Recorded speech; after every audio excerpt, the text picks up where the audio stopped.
नमस्कार, स्वागत है आप सभी का एफएम न्यूज में। मैं हूं आपके साथ सुनील चौहान। सीधे आपको लिए चलते हैं मथुरा, जहां पर सीएम योगी आदित्यनाथ सभा को संबोधित कर रहे हैं। कृपा से ये संपूर्ण कार्यक्रम यहाँ पर आप अपनी पूर्णाहुति की ओर अग्रसर है। ऐसे श्रीमद जगत गुरु द्वाराचार्य श्री अग्र पीठाधीश्वर एवं मूलक पीठाधीश्वर पूज्य संत स्वामी राजेंद्र दास देवाचार्य जी महाराज,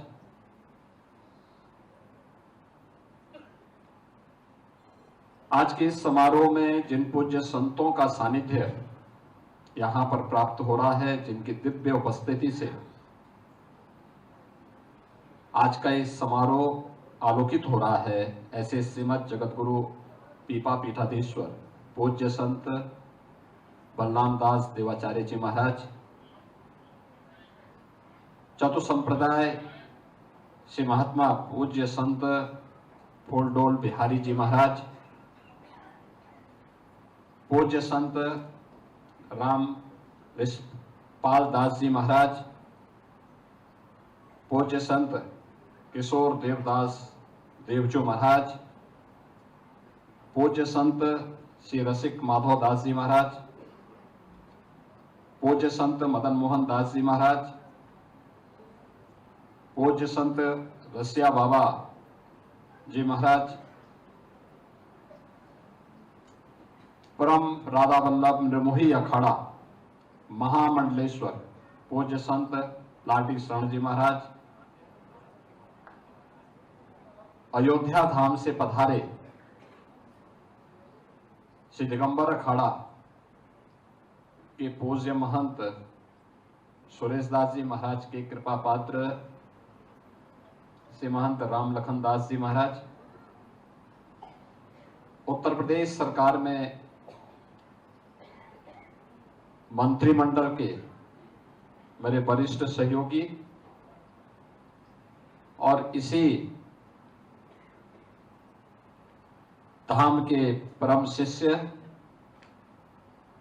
चौधरी लक्ष्मी नारायण जी, राज्यसभा के माननीय सांसद श्री घनश्याम तिवारी जी, आज के समारोह में यहां पर उपस्थित सभी पूज्य संतजन,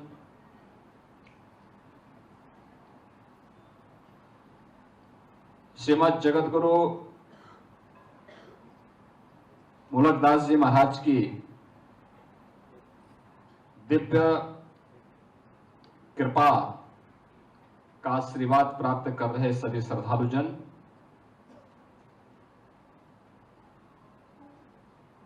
ये मेरा सौभाग्य है आज मुझे भारत भूमि के एक ऐसे दिव्य संत की समाधि और उनकी स्मृतियों को जीवंत बनाए रखने के लिए उनके पावन प्रकटोत्सव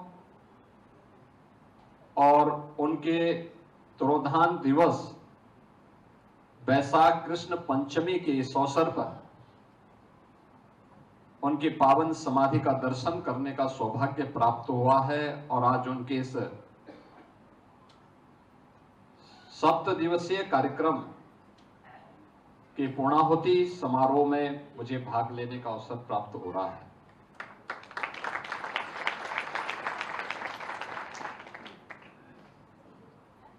याद करिए, आज से 452 वर्ष पहले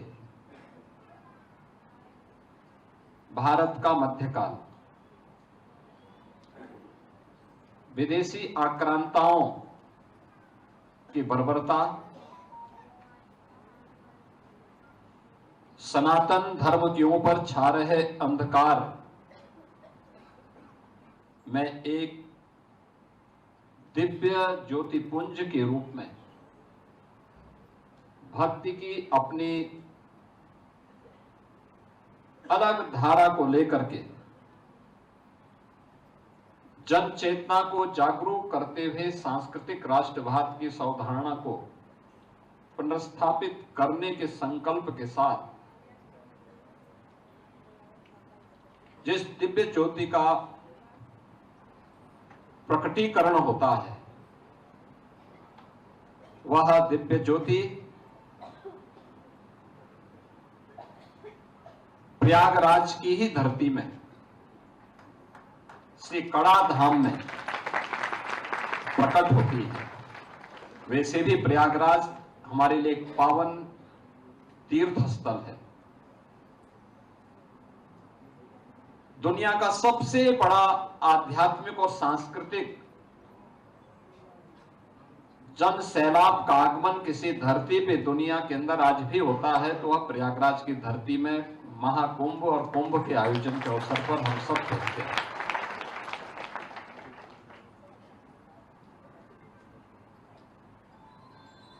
पूज्य संत जगत गुरु मूलकदास जी महाराज ने अपनी जिस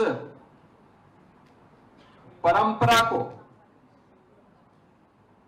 और जिस परंपरा में वे दीक्षित हुए, वह भारत की वैष्णव परंपरा की रामानंदी संप्रदाय की उस पावन परंपरा को उन्होंने अंगीकार किया, जिसे जगत गुरु रामानंदाचार्य जी ने आगे बढ़ाया।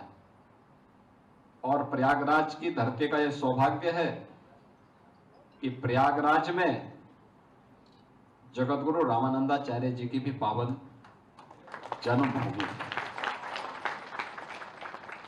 वही प्रयागराज की धरती है जहां मां गंगा, मां यमुना और मां सरस्वती तीनों की त्रिवेणी का दर्शन करने के लिए और उस पावन त्रिवेणी में आस्था की डुबकी लगाने के लिए हर सनातन धर्मावलंबी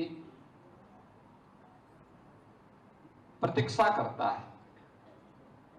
माघ मेले की, कुंभ की, महाकुंभ का सौभाग्य तो बिरले को ही प्राप्त होता है। और उस प्रयागराज की धरती में जन्म लेना और फिर वहां से उन्होंने देश के विभिन्न तीर्थों में, ब्रज में, अयोध्या धाम में, चित्रकूट में, प्रयागराज में, काशी में, जगन्नाथपुरी, यानी इन सभी क्षेत्रों में जाकर के उस आध्यात्मिक और सांस्कृतिक चेतना को जागरूक करने के एक बड़े कार्यक्रम को अपने हाथों में लिया। अभी यहां पे हमारे पूज्य संत जिन बातों को कह रहे थे, पूज्य संत राजेंद्र दास जी महाराज, उन्होंने कहा 4 मुगल बादशाहों का कालखंड जगत गुरु मूलकदास जी महाराज ने देखा। अकबर का भी देखा, जहांगीर का भी देखा, शाहजहां का भी देखा, औरंगजेब का भी देखा। उस समय की क्रूरता को भी देखा।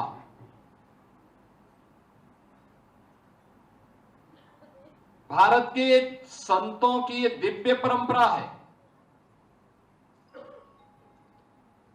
जो कभी भी किसी भी विधर्मी के सामने अपने मूल्यों और अपने आदर्शों से विचलित हुए बगैर उन्होंने उस समय जिस जनचेतना को जागरूक किया, उसी पर आधारित है आज का आध्यात्मिक और सांस्कृतिक भारत। हम जब चर्चा करते हैं संत तुलसीदास जी का, ऐसा नहीं कि तुलसीदास जी को उस समय के शासकों ने लोभ और लालच न दिया हो। अकबर ने बहुत प्रयास किया, बहुत प्रयास किया। उस समय के तमाम अन्य उनके नौरत्नों में से बहुत सारे लोग थे जो उनको लालच देकर के वहां लेके आना चाहते थे, अकबर के पास ले जाना चाहते थे, मुगल बादशाहों के पास ले जाना चाहते थे। लेकिन तुलसीदास जी ने तो एक ही बात कही थी, उन्होंने कहा नहीं, बादशाह कौन होता है मैं नहीं जानता, हम बादशाह को नहीं पहचानते। उन्होंने कहा भारत का राजा, उन्होंने कहा भारत का राजा तो एक ही है।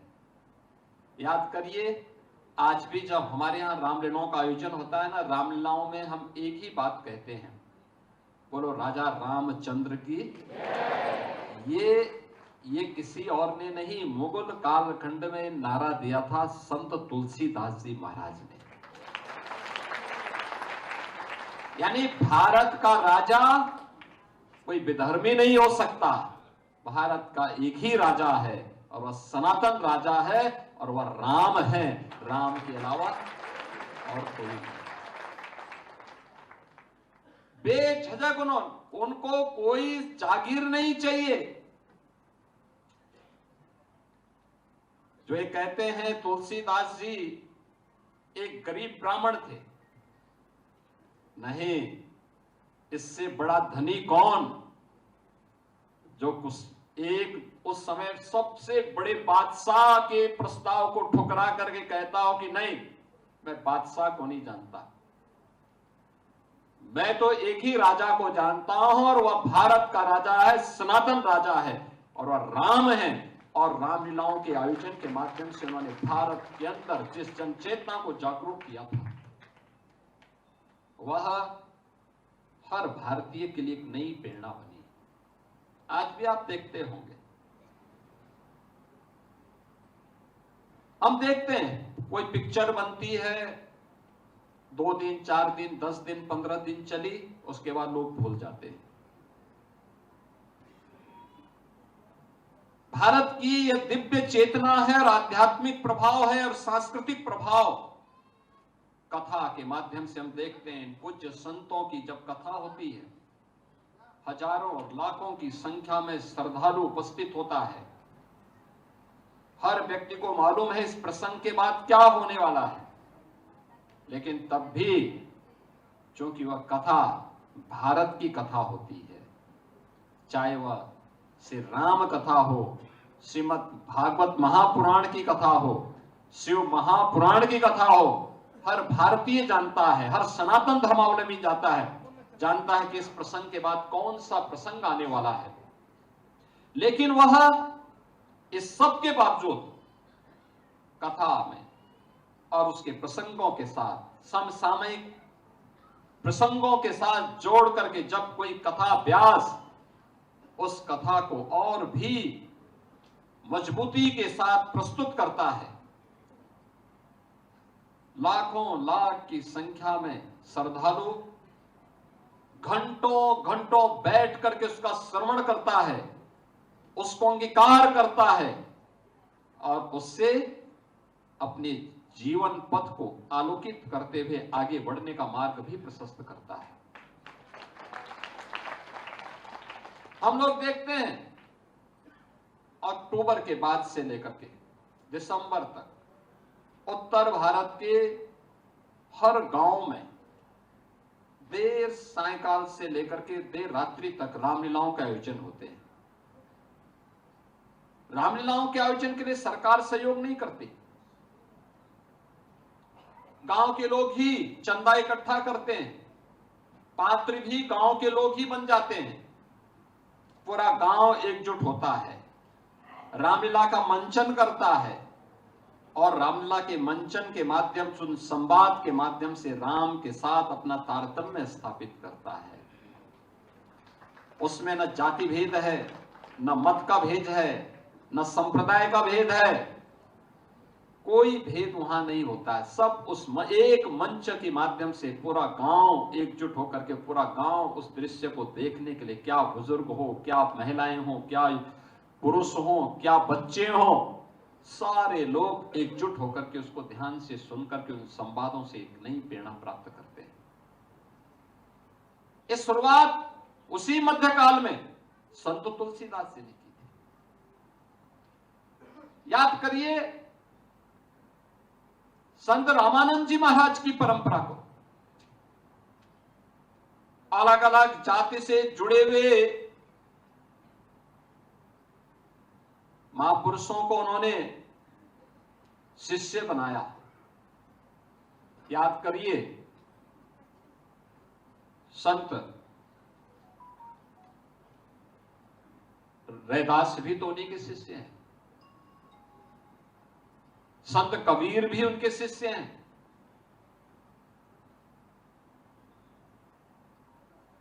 उन्हीं की परंपरा में 22वीं पीढ़ी में जगत गुरु मूलकदास जी महाराज का आविर्भाव भी होता है। ये हमारी वह परंपरा है जिस परंपरा ने भारत के बारे में सोचा है, अपने पंथ के बारे में नहीं, संप्रदाय के बारे में नहीं, सनातन धर्म के बारे में सोचा है, भारत के बारे में सोचा है। और तब भारत भारत बना है, तब भारत उन झंझावतों से मुक्त हो पाया है। और जब ये जितने भी पूज्य संत जन हैं, जब एक मंच पर आते हैं, याद रखना, एक स्वर में आते हैं, एक स्वर में बोलते हैं, एक मंच पर आते हैं, तो 500 वर्षों का अयोध्या का कलंक भी मिट करके भव्य राम मंदिर के निर्माण का मार्ग भी प्रशस्त है। ये होती है ताकत एकता की। और मध्यकाल में उस एकता की ताकत का अलग जगाने का काम जगत गुरु रामानंदाचार्य ने प्रारंभ किया था। ये परंपरा वहां से शुरू होती है। जाति पाति पूछो नहीं कोई, हरि को भजे सो हरि का। ये वही परंपरा है और उसी परंपरा को आज नमन करने के लिए मैं यहां पर विशेष रूप से आया हूं। मध्यकाल में मानवता का आंसू पूछने के लिए, गो रक्षा करने के लिए, भूखे को अन्न देने के लिए उन्होंने अपने जीवन का मिशन बनाया। और उस मिशन के तहत उन्होंने जो उपदेश दिए उस समय कितना दिव्य है। उन्होंने कहा, अपना सा दुख सबका जाने, दास मूल का ताको माने। यानी जो व्यक्ति दूसरे के दुख को अपना समझता है वही सच्चा ज्ञानी है। यही जगत गुरु मूलकदास जी की प्रेरणा भी है। सब हिन के हम सबे हमारे, जीव जंतु मोहि लागे प्यारे। यही तो है भारत के दिव्य संतों की परंपरा, जीव मात्र के प्रति करुणा का भाव। यही है भारत के संतों की परंपरा। और उसी परंपरा को, जिस परंपरा में आज यहां पर 451 वर्ष पहले जो दिव्य ज्योति प्रयागराज की धरती में प्रकट होती है, लेकिन अपनी ज्योति से संपूर्ण भारत को आलोकित करती है। ब्रजभूमि में आकर के उन्होंने वैष्णव परंपरा का अलग जगाने का दायित्व अपने हाथों में लिया। आज 451 वर्ष हो गए हैं, लेकिन जब मैं जगत गुरु पूज्य मूलकदास जी महाराज की दिव्य समाधि का दर्शन कर रहा था, कितना दिव्य तेज है। 451 वर्ष के बाद भी उनके प्रकटीकरण का और उनके दिव्य समाधि लेने की तिथि एक है, वैशाख कृष्ण पंचमी। और वैशाख कृष्ण पंचमी के दिन आज जब मुझे वहां पर दर्शन करने का सौभाग्य प्राप्त हुआ, वह तेज वहां पर उसी रूप में मुझे देखने को मिला। यह है दिव्य साधना का प्रभाव। और दिव्य साधना को आज मुझे भी इस भूमि पर देखने को अवसर प्राप्त हुआ। बहनों और भाइयों, वैसे भी हमारी ये ब्रजभूमि श्री कृष्ण कन्हैया और राधा रानी के दिव्य तेज से आलोकित है। यहाँ के तो रज रज में श्री राधा रानी और कृष्ण कन्हैया का दर्शन हर सनातन धर्मावलंबी करता है। हम सब आलोकित होते हैं आकर के, एक नई प्रेरणा प्राप्त करते हैं, एक नया ओज हम सबको प्राप्त होता है।